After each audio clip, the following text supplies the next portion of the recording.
శ్రీరామనవమి తిరుకల్యాణ బ్రహ్మోత్సవాలకు రమ్మని సీఎం రేవంత్ సార్కు స్వామివారి పెళ్లి పత్రికను అందజేసిర్రు అంతగూడి. అటనే బ్రహ్మోత్సవాల వాల్ పోస్టర్ను కూడా సీఎం సారు చేతుల మీదంగా ఆవిష్కరింపజేసిర్రు. గదైనాక రాములవారి ప్రసాదాన్ని చేతుల పెట్టి శాలువ కప్పి సన్మానం చేసి పట్టుకొచ్చిన అక్షింతలు చల్లి దీవెనార్తలు ఇచ్చిర్రు అందరికీ.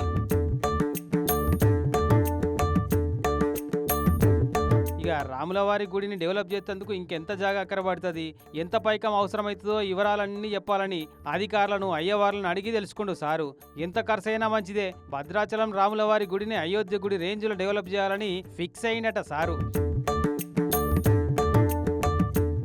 ఇటు భద్రాచలానికి జయశంకర్ భూపాలపల్లి జిల్లా భక్త రామదాసు మండలి సభ్యులు కూడా 130 కిలోల గోటితోటి కొలిచిన కోటి తలంబ్రాలను పట్టుకొచ్చిర్రు. ఇప్పటికే అన్ని దిక్కులకెళ్ళి కళ్యాణానికి కావాల్సిన గోటి తలంబ్రాలన్నీ భద్రాచలానికి ఏరుకున్నాయి. ఈ ఏర్పాట్లు కూడా అన్ని పూర్తిగా వచ్చినాయట.